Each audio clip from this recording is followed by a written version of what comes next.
This was a topic that just kind of randomly got dropped by was it Rosenthal that said it? Yeah, I believe Ken It Yeah. Rosenthal. was it was Ken Rosenthal. Yeah, so Ken Rosenthal basically came out and said that Chapman's open to playing shortstop temporarily if they sign Ha-Seong Kim. Um in I didn't read the whole article. I opened it, looked at it, kind of rolled my eyes and, and moved on with my day. But the gist kind of was that they could theoretically go move like Tyler Fitzgerald over to third base, and I think this is in the event that Kim is playing and they want to put him at second base. It almost sounded like it's not even just like while he's out due to injury. Because I mean, while he's out due to injury, like whatever, you got to do what you got to do to fill the spot for a month or two. But I mean, this sounds like something they're thinking about doing for an entire year potentially if they were to sign Kim. And part of it for me personally is I could probably say this almost makes sense if you're talking about putting Chapman at short and then putting Schmidt at third. Because at least then you're really not sacrificing much defensively at third base. And if you just feel that Chapman could fill short better than anyone else, like on the roster at that time, sure. But then the flip side of this, and this is, I know, Ricky, you're going to probably want to dive on this a bit more than me, but is there is no guarantee that Kim's shoulder is going to heal enough to really ever fit at shortstop again. And this is where you almost want to do like a 1-year prove it deal. And granted, if he were to sign that, play really well, all of a sudden gets super expensive. But you just don't know if he's going to be able to play shortstop again. And honestly, I feel like signing Kim is like almost entirely like the ability for it to be a successful deal is like entirely predicated on him going back to being a really good defensive shortstop, because he's not going to hit for much power. He's not going to drive in a ton of runs. I don't worry about his speed. Like that's going to be there. I do think he'll always be good at least making contact and drawing walks. Like he has a good understanding of the zone and all, like everything in that aspect, I think is going to be fine. It's just much of his value is going to be defense. So this doesn't make a ton of sense to me, but it's getting floated out there, and usually if there's smoke, there's some fire to it. So The way I look at this and the way that I interpret it is basically what Ed said in the chat as well. To me, this is Chapman showing his leadership. It's him showing that he's willing to make these sacrificial types of adjustments for the sake of improving the team. And that's really what stands out to me most of all with this, because theoretically and in hindsight, it doesn't make much sense. You're sacrificing defense. Like the three of us have been very open about it. A lot of Giants fans have as well. I love Fitzgerald. We love Fitzgerald, but he's not the guy that you want to roll out there as your everyday third baseman or everyday shortstop. He's a great fill-in. He's a great utility player. He can play multiple positions. But we saw last season that, there's too many errors, too many mistakes, too much of a liability defensively to make such a risk of, okay, we're going to slide the best third baseman in the National League to shortstop, the guy who just won the Gold Glove at third base. We're going to move him to short and then plug Fitz at third, and then Kim eventually ease back into second once his shoulder recovers, depending on how that goes, because there's already kind of like floating out the idea that he might miss, a few weeks or even months at the beginning of the year. So it doesn't make a lot of sense to me, in all honesty. It would only make sense if you get a Kim and you get the other Kim, or you get Kim and you get Adamas or something. Then you can kind of, move some pieces around. But just as it stands right now, it doesn't make a ton of sense to me. It's just more of a display of leadership than anything to me. Yeah, and this all kind of ties back into the Chapman signing after the season ended, or right at the end of the season. You're really pigeonholing yourself in what you can possibly do with the roster.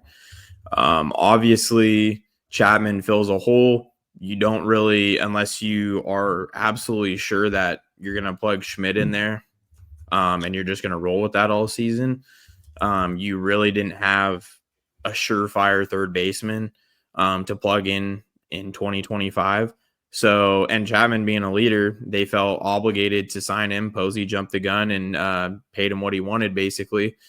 And ultimately, now you're kind of stuck in a spot where you can't really fully commit to just a full on, rebuild and just all young guys out there, because why the hell would you sign Chapman if you're only going to be playing young guys? It just doesn't really make a whole lot of sense. And I don't think that's the reason why he, chose to stay here. I think he wants to win and win now. So to me, it's like you're really limited on what you can do with the middle infield.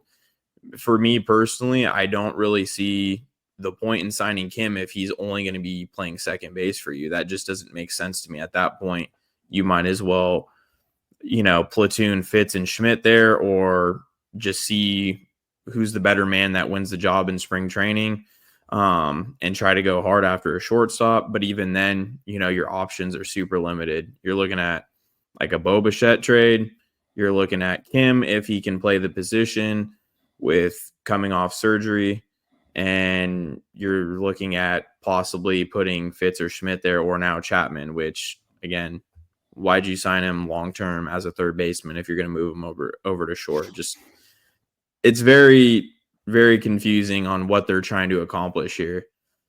So that's why I think it's super important that they go hard after Adames and make sure that he gets an offer that he can't turn down, because it just makes everything going forward so much easier. And then, if you don't get Adames and you just end up rolling with Kim and hoping like hell that he's going to recover, it's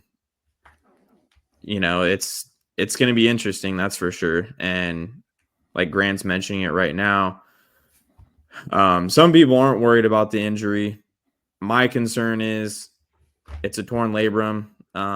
Anybody that's played baseball before knows how common of an injury that is for pitchers.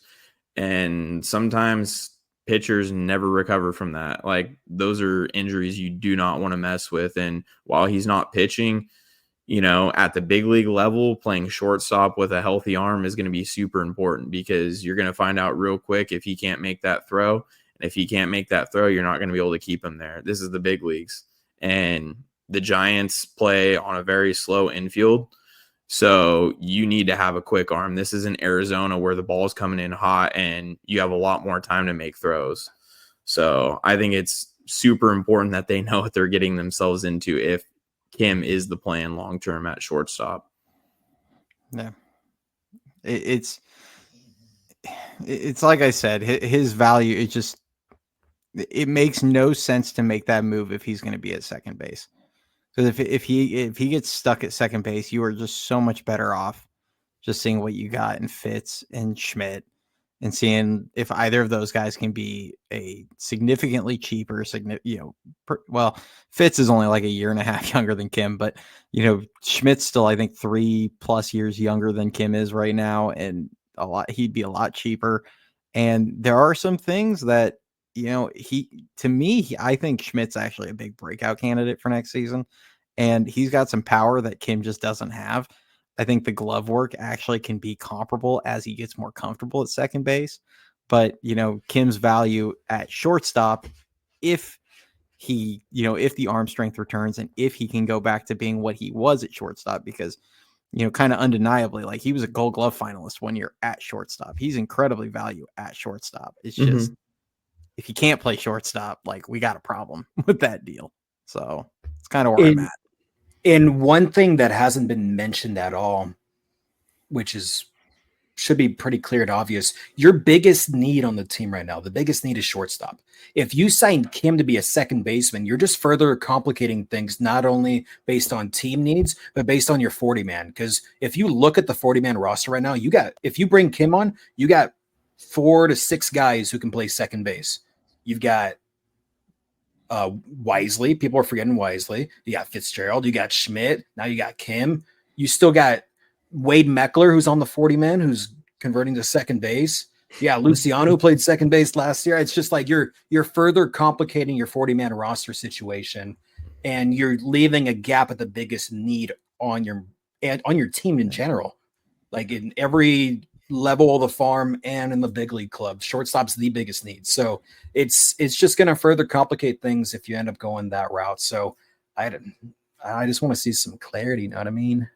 Yeah. And you know, I will say this, like to Nick's point right here, he said rumored 12 to 13 mil. If it's 18 or higher, yikes. I mean, I think we all agree with that. If it's even over 15 million, I'm going to be like shaking my head at that deal. And we better just hope to God he's a Gold Glove shortstop, because that's a rough one. But I mean, if it's, you know, if it's 12 million, you know, I've said, like, if he does end up on second base at 12 million, if he can at least, you know, if he's winning Gold Gloves or being a finalist every year and he's stealing you 30 plus bags a year and getting on base at a 340 clip or something like that, like, it wouldn't be the worst contract, like bang for your buck. Like, it's not a bad deal. It's just, you know, we like to talk a lot about like asset allocation and things like that. And when you just have younger, cheaper guys that fit second base, it's poor use of your resources,